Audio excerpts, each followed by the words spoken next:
Hey guys, we're live. Naughty Natty B, Naughty Natty TV. I'm here with Deborah, Army, Lieutenant number 2. How's it going, Deborah? Yeah, it's going all right. Thanks. Nat, you doing all right? I'm doing good. I know some people are going to join in, and I've got a really important message that I wanted to share, and it's probably a message that I'm going to continue throughout the whole kind of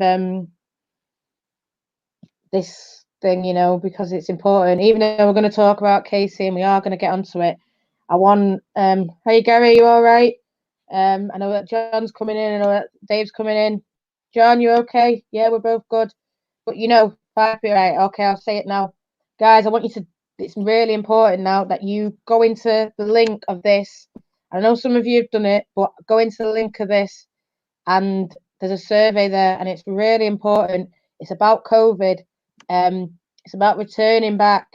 Not about the girls returning back. It's about how we want to return back. How you, as fans, if you go to games, I don't know how many games you've been to. It doesn't matter whether you've been to 1 or 100. I don't care how many you've been to. I'm sure you're the same, Deb. We just need fans of this women's team. You're all tuning into this podcast because you like Man United women. Good evening, Ole Gunnar Solskjaer. I love it. But you're all tuning in because you love the women's team. So I really need you to get in this link and fill in the survey, just so we can feed it back to United, because there's some good questions in there about how you feel, and feed it to the FA as well. So I'm not saying that they're going to listen to us, but at least if we say this is what the fans think, then there might be something around that. Deborah, is there anything you want to say about the survey just before we get onto it? I think you're saying you said it all pretty much yourself, Nat. That it's not just Barmy Army. It's not just whether you've been to loads of games. It's as many voices as we can possibly get, and hopefully we can get some good information out of it that we can take back to the club at some point. Yeah. So listen, guys, look at the link. We're going to get onto Casey, but get on that link, get on that survey, get it completed. It's very important.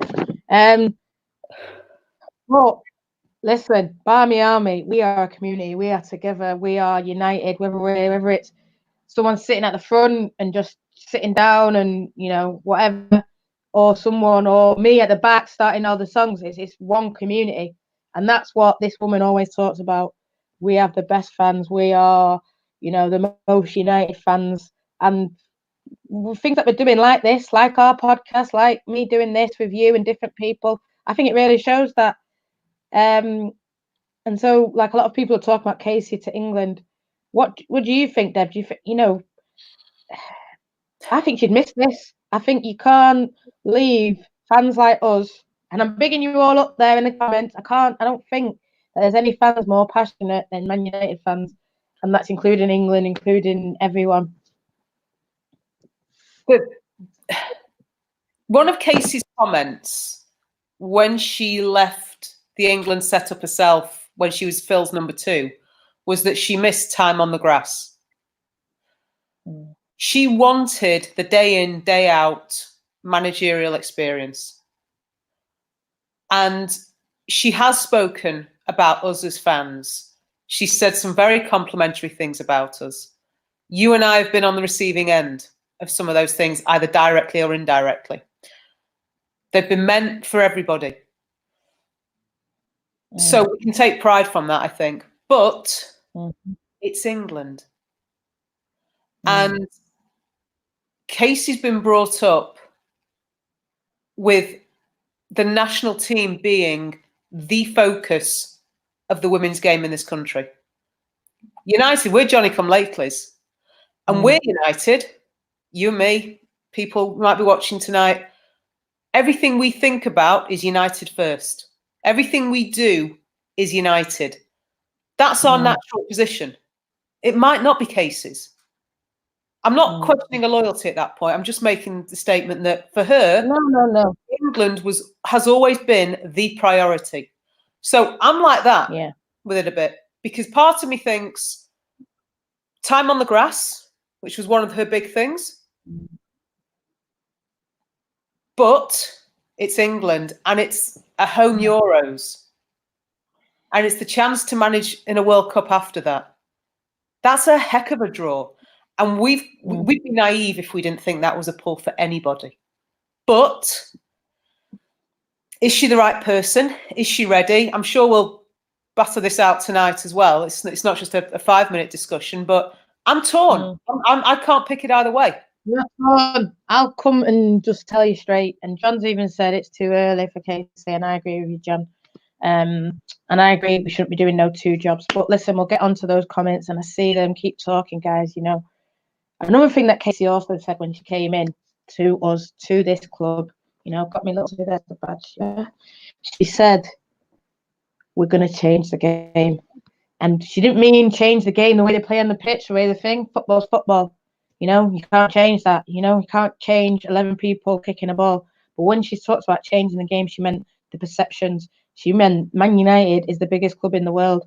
And there's fans here, like we're saying, we have changed the perceptions. Everyone in this comment, you know, it's Torin from Norway. She's a massive Man United fan. And she's coming over, and there's Christian, there's other people. I've met people from, you know, Indonesia, people who've come from Mexico, people who come from Holland, because they love Man United and they're coming to support this team. But that then makes our fan base global. I'm not saying everyone else hasn't got global fan base, but our fan base is, majority of them are Man United first, and that's something that's new, and I think it's alien to a lot of women's football fans. And I say to journalists as well, because I've had journalists say to me, "Oh, it's just a consequence of club football, you know, or, you know, the national team, and you should be proud that we're linking Casey to England." And I'm thinking, do you think I care about England? I mean, I do care. Yeah, it's great. I care and respect. Like, I like Alex. I like Amy Palmer. I like Ramsey, and that's like the little baby team. But I like Mary. I like Abby. Yeah, no, that's how interested I am. I want them to be happy. Past that, if you give me a Champions League for Man United or you give me a World Cup for England, there's only one winner.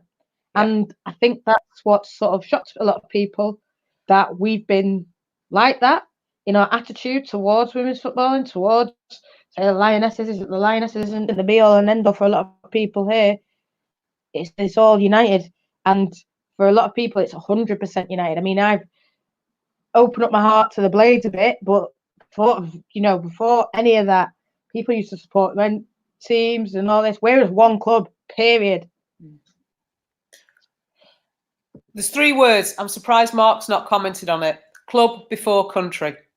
That is the United fans' ethos in the main. And this brings me back to the point about, for women's football, the national team is the focus. For club football, it's your club. But women's football as a whole is focused so much on the national team. And that's something that most, I won't say all, most United fans don't buy into, don't agree with. And yes, when Casey took the job, she said, Manchester United has the potential to change the game. Words to that effect, if not exactly. And she's absolutely right. She's absolutely right. She gets it. And as a mother to 2 young girls, she will feel that, and that will really resonate with her. But it comes back to the fact that her whole career, from the moment she started playing, her aspirations were probably England related. As a fan, my aspirations, the things I want to see, are United first. I want to see United winning domestic trophies, winning in Europe. Would I like to see England win a World Cup? Yeah. Would I rather see that than United? No. And that surprises a lot of the women's football community, because they too are so focused on the national game, and they see Casey being linked with the job as a source of pride for us, when actually our response is, we're not nurturing her to leave us and go and look after the national team. Exactly. That's not what we understand. I'm going to put a post up here. I've just seen it. I really like it. Hopefully it comes up. let me know. Ambition by the club, and I think that's what's going to make her stay. Not, and I get where you're coming from. You know, England is always, and probably she will. I mean, it pains me when I'm saying this. Probably she will. I know you always say it. You know, she will eventually. This, that, and the other. But I don't think she should, because I think, and Ollie Gunnar, my guy, just said it, have amazing fans, and I think she said we want to see fans coming over from the men's game and watching the women's game the same way, and I think whether she's trying to encourage us, but I think she must know now. We'll be here for a long time. You know, we're not going anywhere. But manager, yeah, we'll be. I think she wants, in a way. I was saying it to you the other day. I think we can, and I was on the Stretty News. So go and check that out, guys. Listen, if you look in my on my page, it's linked in there as well. And it's Stretty News is a good. Hey. And you're good on it, and it's good. Stretty News is a massive like Man United channel, and they've shared it as well and around, and they're tweeting it a lot. So go and have a little look at it. It is really, like you said, it's a good thing. But that's what, if anything, for us, and I think for Casey as well, we want to get more people from Old Trafford coming and watching and experiencing it, the same kind of feelings that you do at Old Trafford, Atley, and you know, it's for it. It's a mini Old Trafford, isn't it? I know some people have said that. You know, it does feel like it's exactly the same. And you know, when I'm at Old Trafford, I can hear songs and I'm thinking of the girls' lyrics, and then when I'm at Lee, I'm thinking of the boys' lyrics, because that's how it's just one. And that's, for me, I think, yes, England for her will be amazing and all that kind of but for me, I think the thought of, for her, of like having that one club, you know, all the girls say they've never been at a place where it's, you know, it's the same. They get everything. They get, you know, the girls. I even was watching Katie and Zelly saying, and I've watched a thing with Rashford and Lingard. Not Rashford, it was Scotty and Lingard, and they're saying when we finish, we take off our kit, and the kit man takes it up. And I bet you it's the same for them girls, because we know we've got kit man who does that. I've seen them do it. So, you know, they said they get the breakfast and the lunch, and the boys say that they get. And I bet you there's other clubs out there that they don't get that. And this club is special. That's why I think, you know, a lot of these girls are saying, oh, it's, you know, I've never been treated like this. This is the best club I've ever been at. And there's still things that we can improve on. We know that as fans, there's things that we hear about, you know, that's going on with the club. You know, shirts don't get in the same amount of shirts. But I think all that, you know, Lotto even said the gym's not big enough. You know, things like that, though, I don't think they're things that are going to be there forever. I think, you know, there's talk of maybe Carrington get extended. There's talk of the Cliff going back there, and they're still working on that. You know, all this is blowing it up in the air. But, you know, that thought of being the equality, in a way, if you talk about it like that. Yeah, the money might never be the same, but that equality, I think she can see it here. And it's a 5-year plan, that's what she's always said. So why would you break it halfway through? But chance of a lifetime. Listen, there will always be chance. Sorry, Manuel sister. Yeah. She'll lift the trophy. And I remember when she first came, that's the one thing she talked about as well. Champions League. They were talking about it since last year. So for me, now I'm going to say my personal opinion. If she left us now, I would feel hugely disappointed. And whether she's watching or whether it gets shared to her, that's how I'd feel. Maybe you'd feel different, Deb. Mark might feel different. So, you know, okay, but that's how I feel. I feel that she's let us down as fans. Other fans might not think that, but I would feel that, because when Willie left, when Alex left, it was all this, you know, I want people who want to be here. I want people who, this club, this is my club. And then for her to just do that, I would just, it would be the worst. And of course I'd be upset. I'd be well upset. And people might say you'd be bitter. Yeah, I'd be bitter. But I'd feel like all the things that she's saying, even now she did that hangout and said, you know, stick with us and all this. I just feel like you can't say things and not act on them. I feel that's why I'd feel let down, because she made all these promises, and I get it, it's a once in a lifetime, but you've made these promises to us fans, telling us do this, telling us do that. You know, we've got the best fans, and then you just throw us in the bin. I'm not saying I won't be disappointed if she left or when she leaves, potentially. I'm not saying I wouldn't be. I'm saying that the motivation feels different to me. And I can't, as you were talking, I was trying to put it into words. I would love to see Casey take us from day one right through to the very top. I would love that. I would love her to stay with us. I'd love to see us progress under her. I think she's got great potential to do that as our manager. And I think if she wants a long-term project, yeah, she's got this now. And I'd love to see that happen.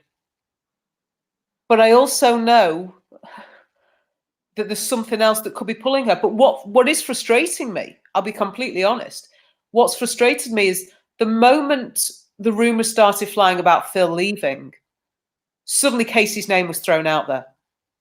And once her name was thrown out there, there's a lot of people that suddenly said, how dare she can't do this. At no point has anybody actually said she's been asked, or she's interested, or she will be going. All that's happened is a few talking heads have gone on TV and they've said, well, I think Casey could do the job. Because let's be completely honest, there aren't as many people jumping out for this job at the moment. 6 months' time, that might be different. But her name will always get linked with the job because of her career as a player, if nothing else. But she's never said she's going to do it. She's never, at this point, shown us a lack of loyalty. I'm going to give her the benefit of the doubt right now because there's nothing to say that anything's happening. Once a decision's made, once anything might change, then let's have that conversation. But for now, her being linked with it, who the heck else are we going to link with it? There's maybe 4 or 5 names. And the reason she's going to tick boxes is A, because of her career as a player, but also because the current England way seems to be a young manager that can take a project. You look at Gareth Southgate. Was he really the leading contender? Or did he fit into a mould that they're trying to work with at the moment? And therefore, does Casey also, as opposed to, say, a Jill Ellis type, who they might not look at as a long-term manager. So are they looking at Casey as somebody who could potentially be there for a long time? Is that one of the reasons as well why she's so far up people's contenders list? These people, yeah, I'll name them. Grace Coombs, Susie Rack, who's the other one? Sue Smith. Sue Smith tipped her. Yeah, I watched that. No, I like Sue Smith. We met her that one time, and she even said as she was saying it, she even said as she was saying it, but the Man United fans won't like me. She knows. She better come back to Lee. She's opening by saying that because, you know, we could say Sus, we could, you know, but I thought to myself, Sue Smith's probably watched what 3 or 4 games. I don't even know who this Grace Coombs is. Apparently she's a Charlton player. So how many games has she watched? She maybe played twice against us in the thing. They just see these people. Susie Rack, I know she's not even bloody hardly watching any, and she's the one sitting there saying that we should be grateful that she's linked or some kind of rubbish. But you know, these people, they haven't watched it. They've not been at every game. And this is where I'm going to come on to it. And I just want to highlight Fiona's comment. I think it was really good, though. Boom. Or at least come close. The call calling again. Definitely. Yeah. So I know I can see people are bigging up Fiona's comment. It's a good comment there. I'm going to get on to it. I've got my little note. I told you all I've made paper. I've got my note, and it's got crosses, and it's got ticks, and it's got question marks. On the first cross, Deb. Yeah. There was this big talk when Philip was in charge, and it was playing players out of position. And it was, what's her face? Lucy Bronze, the best right back in the world, and he played in central midfield. Let's not talk about Casey like she doesn't do the same thing. So for all these England fans and all these talking heads, oh, Casey. But then you slagged off Phil Neville for playing players out of position, yet we've got our number 9 in my... Listen, I love Jess, and I don't even want to go into it, but I can see why she's probably not playing Jess there, but at the end of the day, go and give Jess a chance down the middle, because I think Jane, for whatever reason, and that's a little cross that I'll come on to in a bit, for whatever reason, it's not working for her down the middle. It's not working, and then she's pulling Jane out wide, and it's, you know, LJ's down the middle. LJ at Reading was playing left midfield, and I get it. She was in a situation where there was lots of injuries, and she's going to be in a situation with England where she's going to have that anyway. You know what I mean? So she is going to have to adapt, and I'm all for managers trying to adapt things. You know, Tooney was a right winger or winger, and actually for me, she's better in the centre, and we'll come on to a bit about the youth. But so now she's in the centre.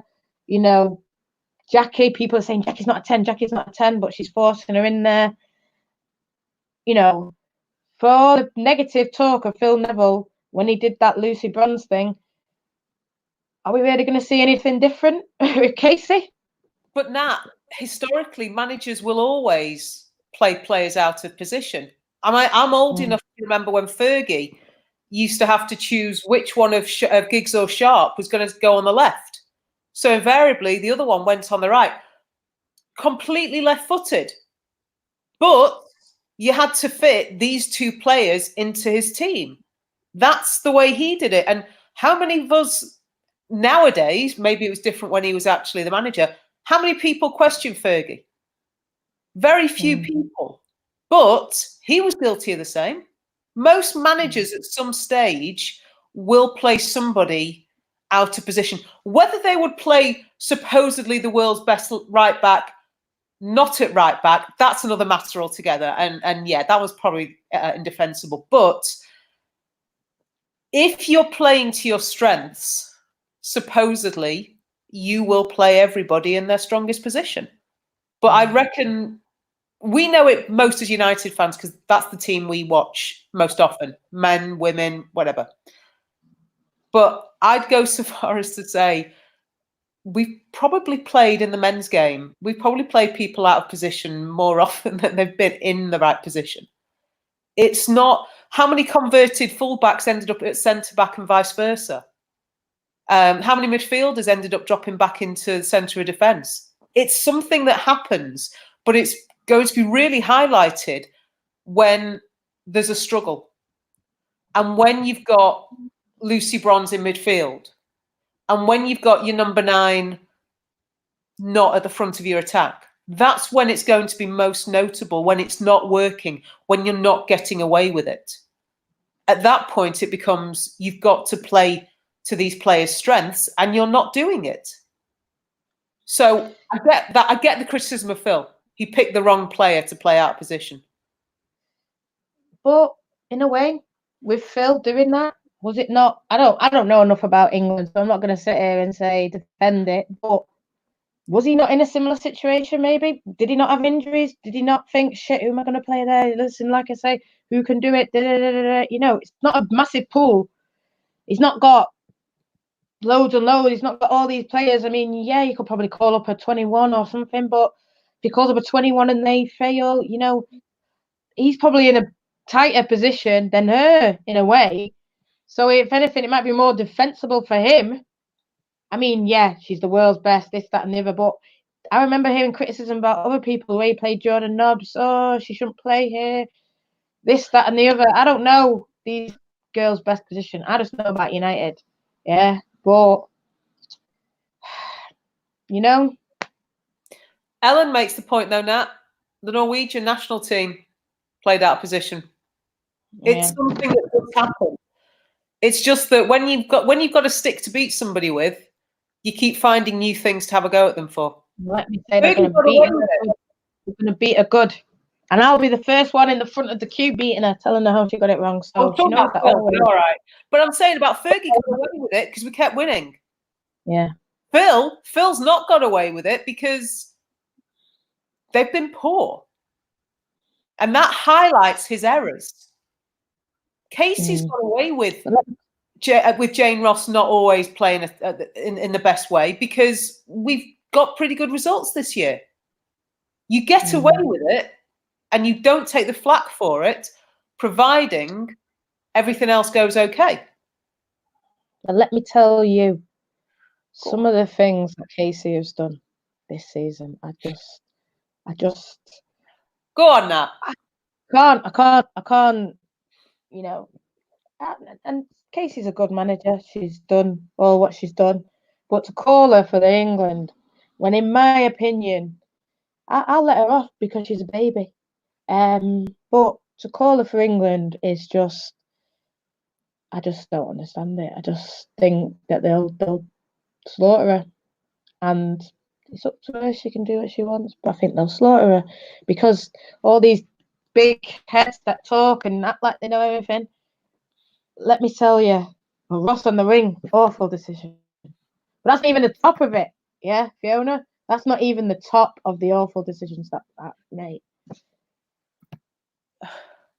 Signing Ross, this isn't an awful decision. I mean, I'm not even going to sit here and say, oh, when Jane Ross was signed, I was big and I was like, yes, let's go. But I had time for her.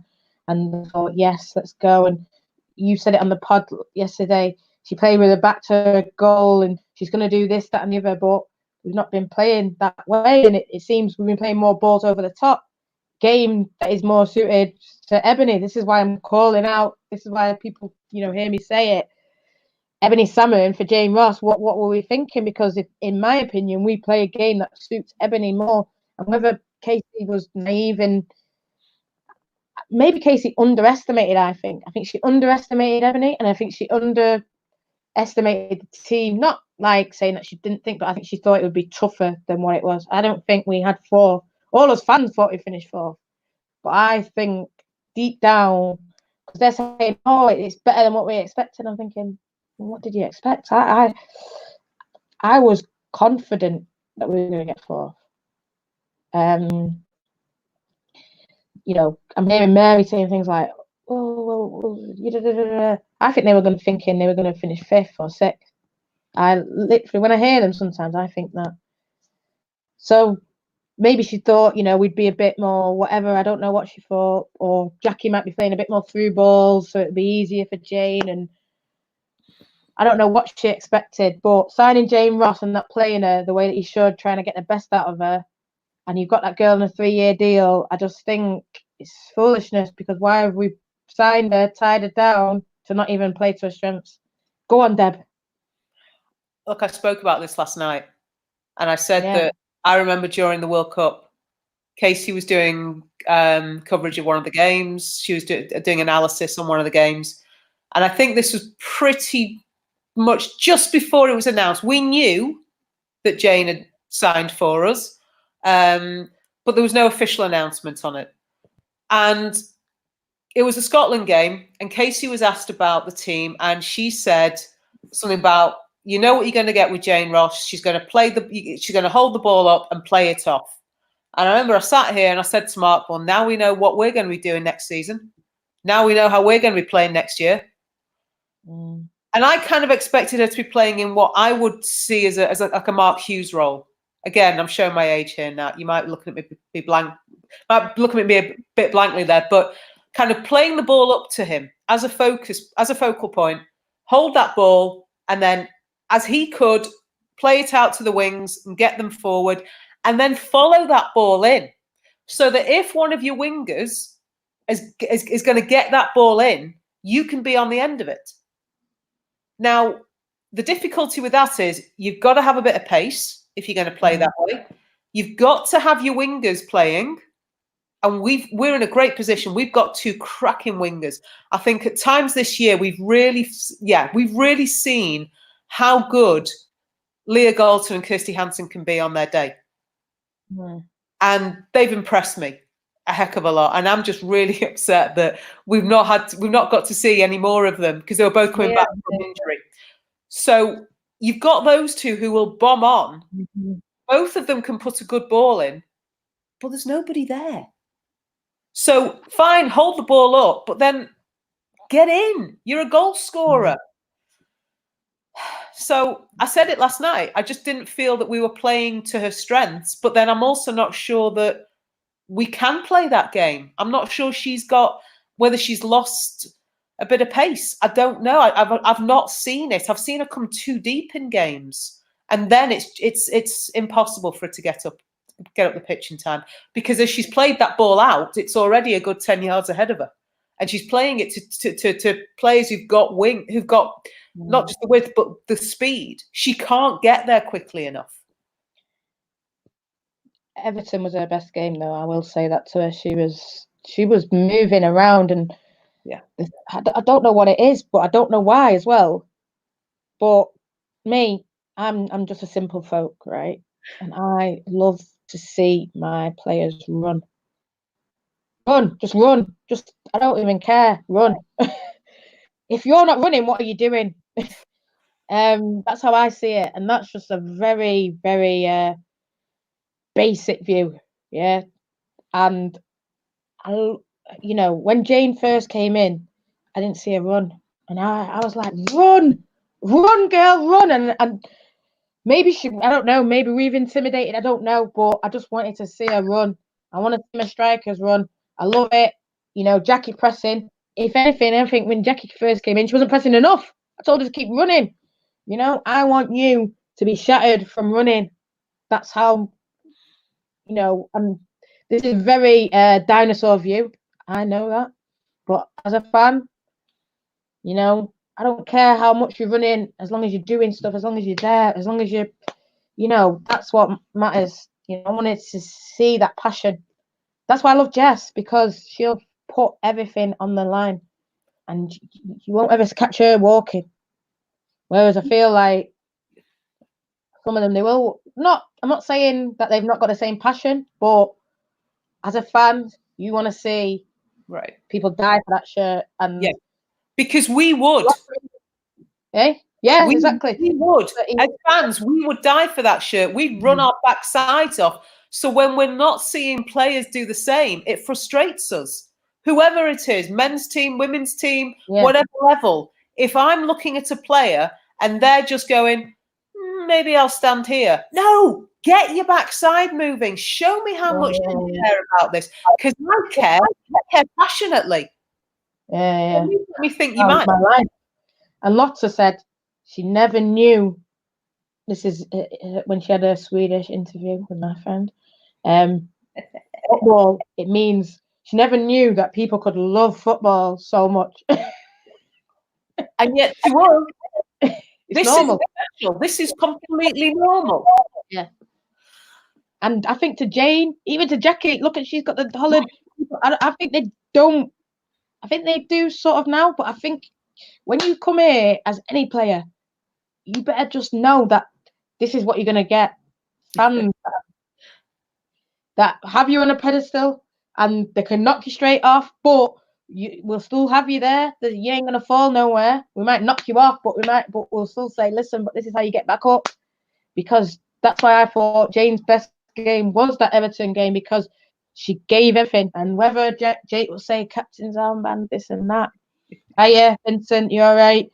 But the Everton game, that's when I saw a bit of Jane. And like we said, it's unfortunate because Leah was on form. Jane was doing a little bit of things. Tooney, she was in the middle, and it was fabulous. I mean, the way she got that goal, she even got that second goal. If the referee knew what they were doing, we would have been like 4-2. But I think the game, what was it? Tooney, Jane Ross was in front of Tooney. This is where I think there's a bit of confidence or whatever. Maybe it is us, because no one's been Jane Ross FC apart from Jake. But I've tried, and I do want to be Jane Ross FC, but maybe it's too much for her. I don't know. But how can you be in front of someone through on goal as a striker? Because if that was Lauren, she wouldn't have been passing that to Tooney. No chance. This is what makes it even stupid, these refs. How can the person be ahead of you and then you say it's offside? Doesn't make no sense. But listen, you won't catch Lauren passing that ball, right? Lauren's got ice running through her veins, Tony Martial style. She will not pass that ball if she's one-on-one. Yeah, doesn't matter where she is in the pitch. If she's one-on-one, even if she has to run from the halfway line, if it's one-on-one and it's just her in the goal, she's not going to pass it to no one. But Jane, whether, I don't know why, but why pass that ball? You're the striker. Boom, score. She obviously must be a confidence, and she passed it off to Tooney. Tooney scored, this, that, and the other. But can Casey do more with Jane? I mean, the way she ran on and hugged her, she sounds like she's doing a lot. Who knows about, I was going to say man management, player management. That's one of the areas that you'll hear different things about different managers. Yeah. Maybe there's some element of Jane Ross needing more of an arm round her shoulder. You tend to think, as one of the older players of the team, she won't thank me for saying that, one of the more experienced players of the team, that she will have more of an understanding of her needs. But that's not to say she won't need more picking up, more lifting up. And maybe that's one of the things that's having to happen at the moment. But yeah, that last game against Everton, I think we all agreed was one of the best. But it was a strange game. It was a game where everything in the first 60 minutes or so seemed to go our way. And then we just fell off a cliff. Leah came off and we were hanging on. Casey. And that is her all over. And whether it's her style, whether it's her tactics, but she's defensive. And I mean, when we're scoring 100 goals, you think, no. She's sick. She's attacking 10-0, 12-0. No, she's defensive. And it's taken a while for me to see, but yeah, she is. I still love her. Defensive, attacking, okay. But why would we expect it to be any different, though, Nat? I don't know. I was scoring 100 goals. That's her position. Being upset at 12-0, I thought she sold me the dream, mate. That's what it was. Now, come on, in the nicest possible way. I'm not ragging on Casey here. I'm not ragging on her. But with that squad in that division, it would have been a heck of a shock not to come out of it as the winners. Yeah. I'm not putting her down. I'm just saying, in terms of achievements, she'll know she's still got a lot to prove. Yeah. The 12-0 is great. But really, were we expected to do anything less? I said at one point during last season, the players were under enormous pressure. The players were under enormous pressure because there was no way they could actually win last year. Because if we didn't get promotion, if we didn't win the title, how much crap were we going to take? And deservedly so. So last year, maybe it's lulled us into a false sense of security. But we were always going to win that last year. Apart from the odd tough game, the Durham games, home and away, both Charlton game. Well, certainly Charlton, maybe Charlton away. Spurs games. They weren't tough. I think we were in control at times. Otherwise, we've coasted that division. And that's what allowed us to go into the games against the Super League teams ready and refreshed, because it was a cakewalk most of the time. So in terms of an achievement last year, it was great. It was brilliant. And one of the best moments of my life against Lewes last season. You know, we were reminiscing about it during the week. But, excuse me, it's not an unexpected triumph. And actually, it's more of a comment in Casey's book if we don't win it. So we are where we should be. And yes, she's defensive, but how many times do we ever hear Fergie say, you start at the back? Well, let me say this. We're not playing the Keegan way. We're not doing, if you score 4 out, we'll score 5. That's never been the way I've wanted to see football. Let me say this, Deb. Yeah, and shout out Vincent. I'm missing the boys and the girls too. But let me say this. Games like Everton, games like West Ham, we'll go on to Brighton and Bristol, bloody hell, but Yeah. Everton and West Ham, these are the games where you sort of said, and then we started to hang on. And then Leah came off and this, that, and the other. But games like, West Ham, where we're struggling to hang on. Games, Arsenal. I'm not saying, go all out and attack, because then they would have just done you on the counter. But the way we just suddenly started to sit back, and Everton suddenly started to sit back. West Ham, we didn't. West Ham, I don't even know what West Ham was, but we just sort of threw it away. And I just think it's the tactics of being a bit naive. Yeah. And then, I'm expecting her to be naive. She's just, people say she's got all this experience, 100, but this is first time that she's managing day in, day out. Yes, she was a player coach. Yes, she was this. This is the first time professional league. And it's not even the first season completed. Well, it might be, but, I just think, this one here. Yeah. Bristol mindset, main example, too defensive. I also wonder whether in that game we underestimated them, and the players were more at fault than the management. I wonder, because even without a team talk, our players should have been able to go out there, sort themselves out, and come up with a win. It wasn't great against West Ham. It wasn't even the attitude; they just couldn't get going.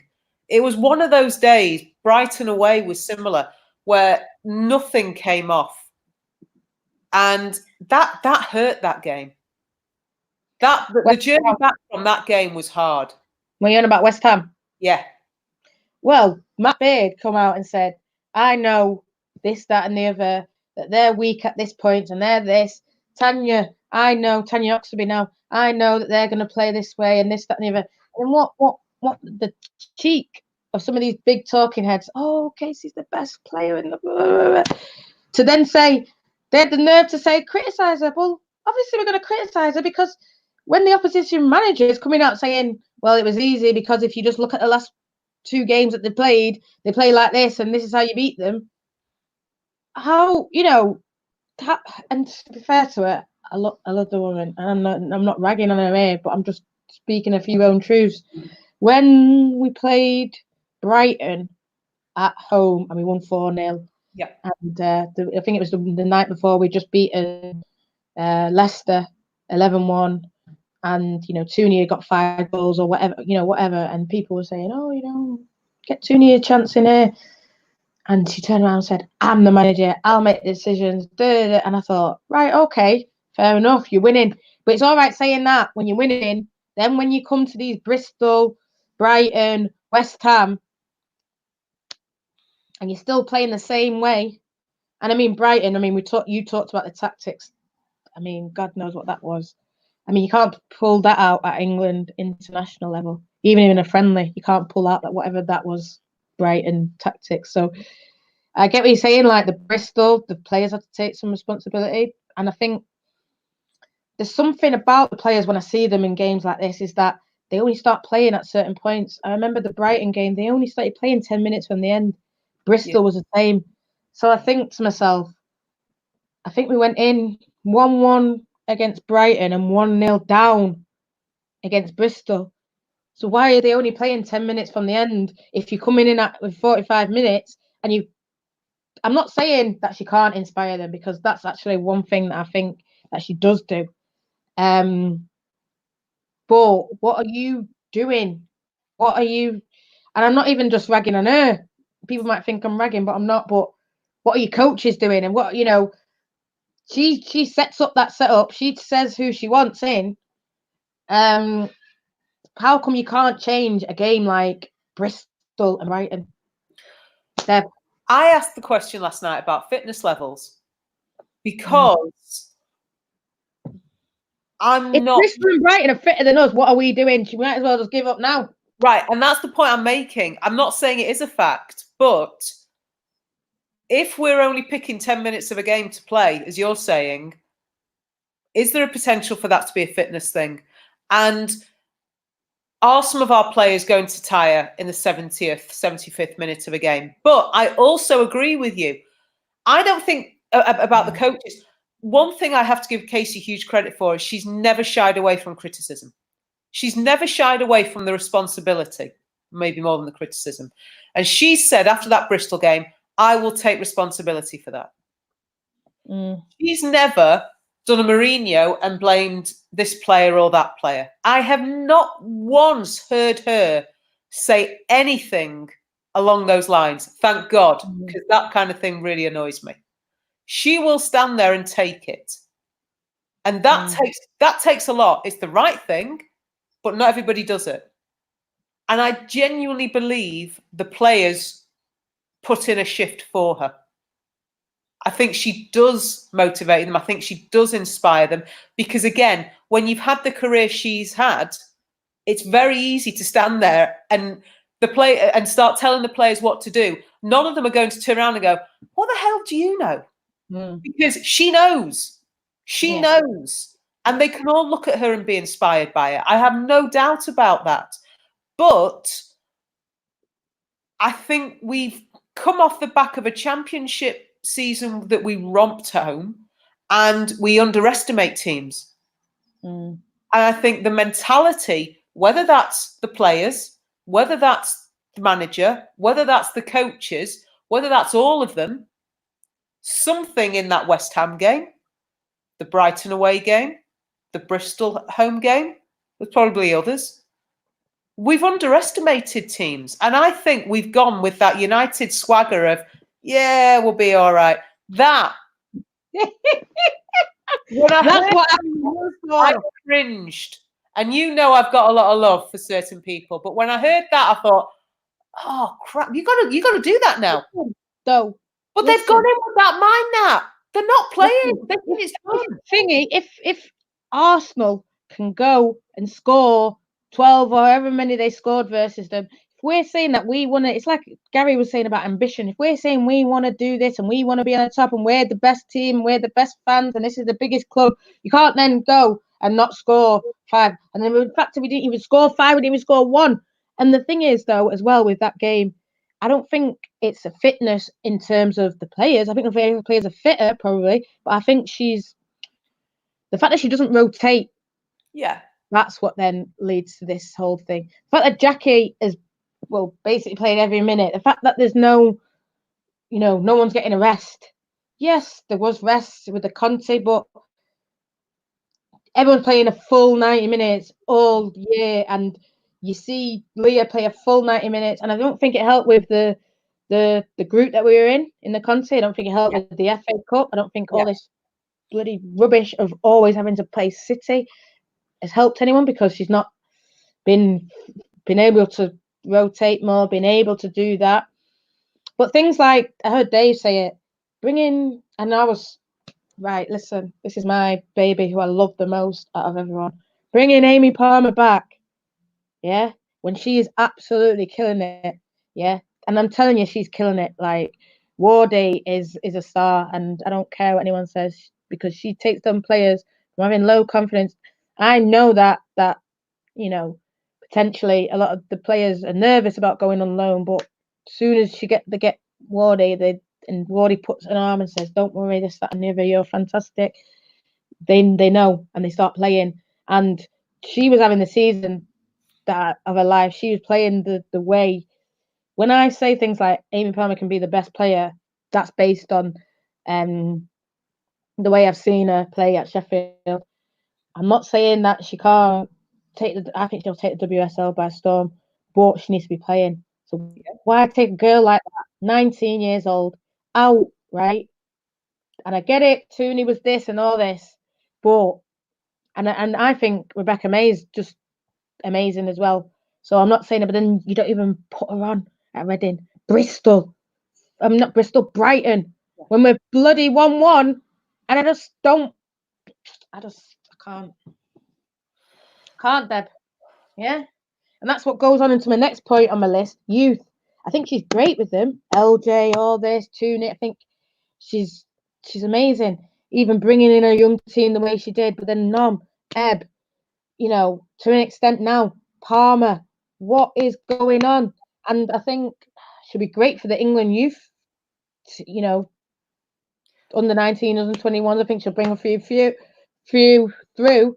But what she's doing, I just don't know. I mean, what was the Palmer thing? Why not rotate? Why not mix up your squad? Talk to me, Deb. What is it? I actually wish I could come back with something there, because I'm as bemused as you. And obviously the fact that the season's sort of at an impasse means we might not get the answer to the Amy Palmer question. And I think for all the youth, maybe there's the suspicion that they're not ready yet, but they are on the fringes. Yeah. We know from being out in Oslo pre-season, yes, the squad was decimated for various reasons, but Charlotte Newton was out there, Maria Edwards was out there. These are players that have been around from the beginning of this season. Rebecca May's been in there. So players will get their chance from the fringes. And of course, you know, Lauren's certainly one that qualifies as one of the younger players, Tooney the same. Fiona, I think, made the point that Casey is great developing the younger players. But the problem with the Amy Palmer issue is we don't know what the issue could have been because the season stopped. So I would have expected to see her, certainly as a lot of the games that were postponed were fitted in because we'd have been playing back-to-back and maybe midweeks. So we'd have had some level of rotation. I would have expected to see her then. Without that happening, I'm guessing. And I can't come up with an answer. Sorry. No, it's fine. It's just... I know you're very close.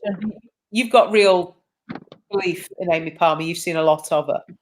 And I think a lot of us were looking forward to seeing her. Hopefully next season. I think it was a case of they wanted Molly to go out. Yeah. Maybe. So what we're going to do is take Amy back.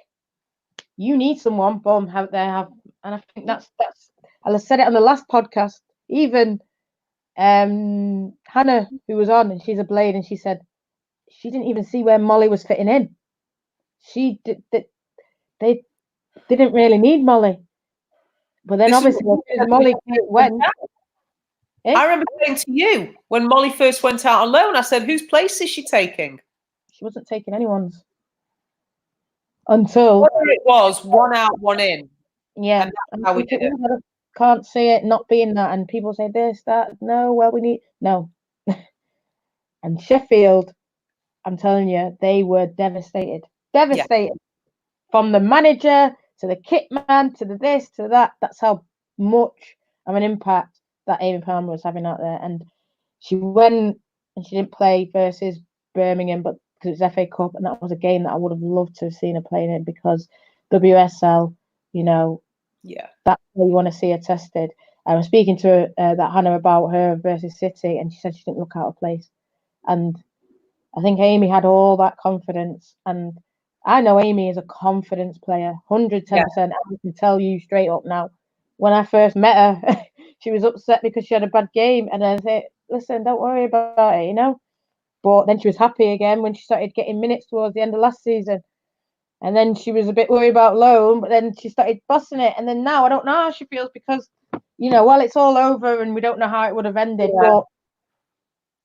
But this is what then annoys me in a way, because people like Nomineb, and she makes quick decisions. And I get it. Football's a ruthless game. You've got to make quick decisions on youth players in a way because, you know, who knows, you know, you could think, oh, they're not going to do it. And, you know, Ebony, even last year, I know I raved about her, but she was wasteful last year. And even there's still, she's even a bit wasteful this year. But the Ebony that I saw last year compared to now is just it's just the clinicalness in it. She's just, whatever she's done, whatever she's taken, whatever she is on, she's a different level now. Had her, she was ours. She is my striker. Yeah, we know. You told her that after she scored against them. But that's again, Deb, tactics. You know what Ebony's going to do, and you just let her do it. But, okay, that's naive. But we did let other players go, and no one's well, one person we know has complained. There's not. No. So, not every decision's been a bad one. No, and I think. And that was the right decision in hindsight. Oh, yeah, yeah. At the time, we thought it was the right decision. In hindsight, we're convinced it's the right decision. And maybe in time, we'll see that these were very right or very wrong. Mm. For me, I always said at the time, I said Nom and Ebs. I said those are the two that, and people were big in, like, because obviously Charlie played the most games, so people were saying Charlie. And I love Charlie, I love everyone, but yeah, let's just say that's going to be the right decision. Yeah, but if you're not pulling up trees in the Championship, you're not going to be cutting it in the Super League. Nom, you could say maybe it's shown to be the right decision. I don't know yet, because she's only at Sheffield, but she's under 19s captain. So okay, I don't know. And I was more like Nom than Ebony anyway. So I was not Ebony, but I did think that Ebony wasn't clinical enough. So I thought if we're going to get someone who's more clinical. But I'll tell you, when I did hear that it was Nom was going and Ross was being brought in, and not someone like Ellen White, and I'm not blaming Casey for the Ellen White situation, blaming the club. But when I heard that it was Ross, and before I'd even knew about anything about Ross, I knew it was a mistake. And I don't understand how suppose I did watch it a lot, and people will say this, oh, Ross, but I watched Ross. Listen, I think you can watch women's football, and anyone's in here, you can just watch it. Half a season, you can pick up who's a good player and who's not. I think it's that, not simple. I don't want to say simple, that's not the word, but I think it's that kind of level where you can, for example, Premier League sometimes takes a while to see, actually, that person's really good, because if you look at all this movement and you look at all that, you can sort of see it. But I think women's game is sort of at that infancy where you can say, bomb, that person. You get what I mean, Deb? Do you agree with me? I'll always go back to the fact that you've seen more of certain players than I have. And certainly on this one now, I'm gonna bow to your greater knowledge. But I also think the nature of women's football is more dispensable than we're used to from the men's game. Definitely. But it's not a slagging off Casey. I think she's a great manager. I think she's done great things for us. I mean, bringing a team together, OG21, the way she did, you got. I would love to see her take us forward. I would love so much for her to create her own dynasty at this club. I think she can do it. I've got belief in her. Because in my opinion, this is not even just youth players now. I think she improves players, period. Whether they're old, young, this. I think Hayley Ladd. I mean, I didn't see a lot of Hayley Ladd last year. Maybe Birmingham fans will come on and say, no, she's better. But that girl is absolute, and it's just solid throughout. It's just, it's just class. The one for me is Leah Galton. Oh, she's a player who'd given up on the game. And, when we see Leah at her best, it's brilliant to watch. And yet I have to remind myself that she'd given up. She wasn't playing. And that's when, for all that people might criticise Casey's player management, she's got that one spot on. Another one, Hanson. Absolutely. I love watching those two this year when they're both fit and at the best. Absolutely outstanding, because that's the United way. In my head, that's what we want to see. We want to see those wingers running on, but we want to see attacking football. And those two are they're just incredible to watch. And if we had somebody in the box on the end of some of the balls they're putting in, class. It's class. And I mean, I think she's them Championship players. I'm not even gonna. A lot of us thought, right, when we had our list of outgoings, a lot of them, a lot of people have stepped up. Yeah. Because if you'd said to us, X is going to go, Y is going to go, and that was last year. Now I'm turning around saying, shit, if she goes, I'll be gutted. And I mean, I don't listen. I'll say it out. I'll say her name. I probably did think she might not make it in the WSL, and hell, girl, I respect you. I love you. I don't want you to go now. You're MUSC to me, and I love your mum and dad as well, and the little baby that I always see in your thingy. Kirsty Smith, absolute baller, absolute different levels, different class. And I don't think she was pulling up trees in the championship. I didn't think much of her. And now I just think she's a class act. I absolutely adore her. This year. Yeah, and if she goes, and if she's on the list, I'll be devastated. Devastated. And that, I think, is a lot down to her, but Casey pushing them. Absolutely. You've got to give her the credit if a player's improved, because it's not just happened by accident. Yes, the player themselves have put the effort in, but they're also given the direction. And absolutely, I think Kirsty Smith didn't necessarily start the season the best, but she's come on so much. Yeah, absolutely. Yeah, I can't deny that. And I'll be honest with you, I know during the summer, last summer, we were thinking, don't know if she'll. I remember we were talking to her parents out in Nice, and I'm there talking to them. Great people, lovely to speak to them. And I'm thinking, I'm not sure the way we're talking, the way, I'm not sure how this is going to go.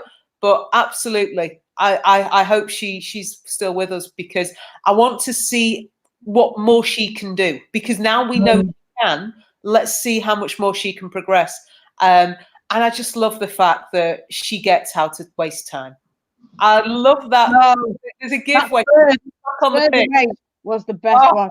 Love it. Was the best one. If nothing else, Kirsty will always have a place in my heart for doing that. Love Everton as well. Where she just kick the ball and all this, and mate, but that's what I'm talking about. That is that is what I want to see. Yeah, that's your head. That's getting it right. Yeah.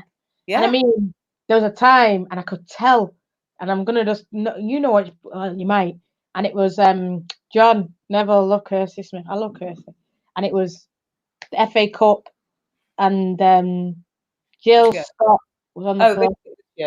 And this year, Jill Scott was on the floor, and Casey was like, "Put the ball out," and Kirsty looked at her, and we were like, "Get up the field!" And it was like it was a standoff.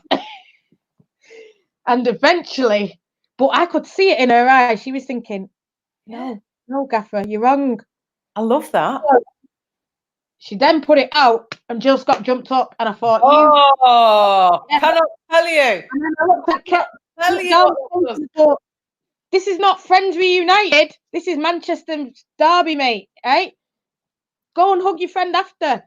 But when she's on the floor, you carry on. And unless the referee blows, why are you putting it out? And Kirsty Smith knew, mate. Kirsty Smith knew, because she is the queen. Shithousery FC, yeah. Shithousery FC, yeah. Yeah.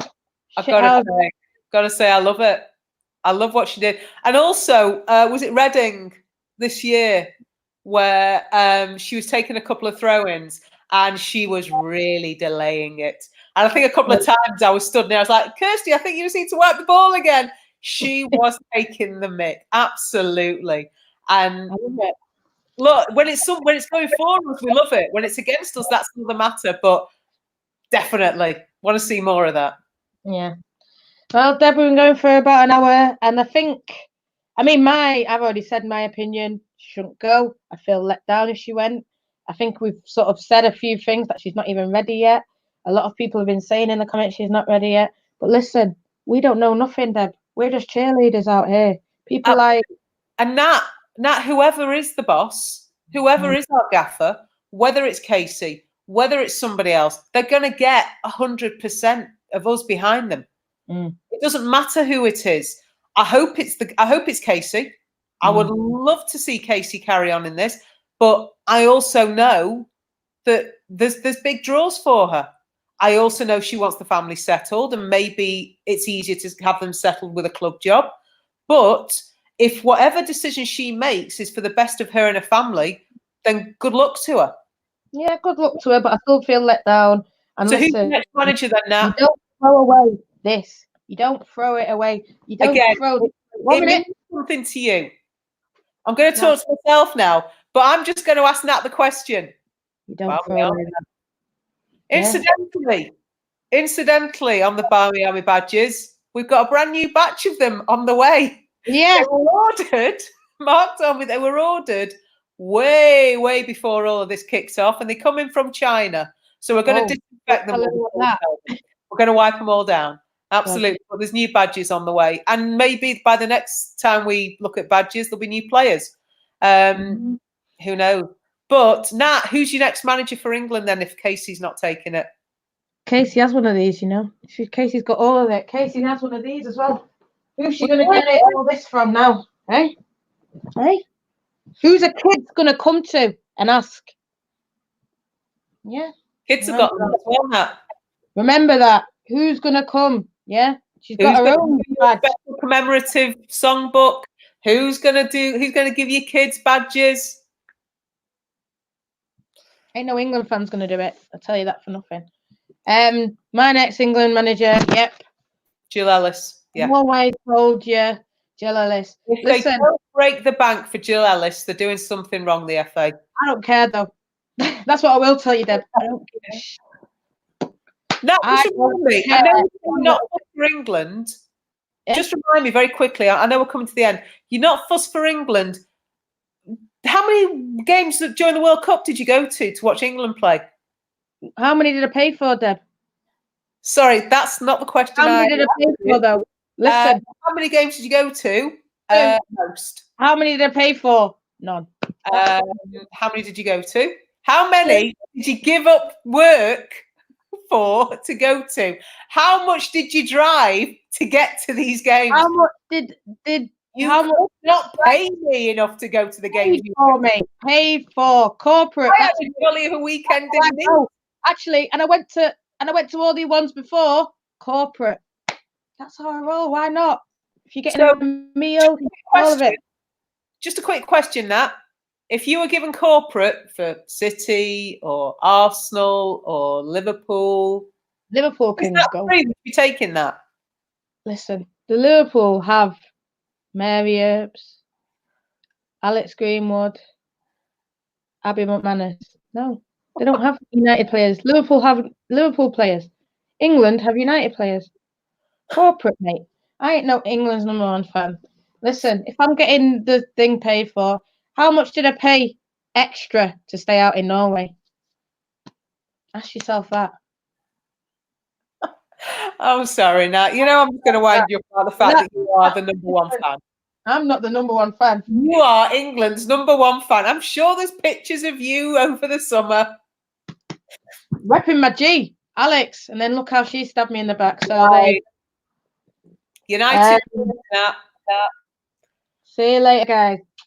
I don't know what I'm doing next week, but definitely check out the Barmy Army next week and definitely look in this link now and check it out. Now, just before we go, definitely the Isolation podcast from the Barmy Army next Wednesday. It's going to be a cracker. Mark's on it. He's got plans for it. He's telling me it's good. So it's going to be a positive and a happy one. So definitely get on that and on the link. Get on that and get on this link. Whether you message me on Twitter or Facebook or whatever, get it. Survey done, guys, because we're probably going to end it by the weekend. So don't think about it. Oh, I'll do it later. No, please do it now. ASAP. Get on the link, wherever it is. Thanks a lot. See you later. See you, Deb. See you, Nat.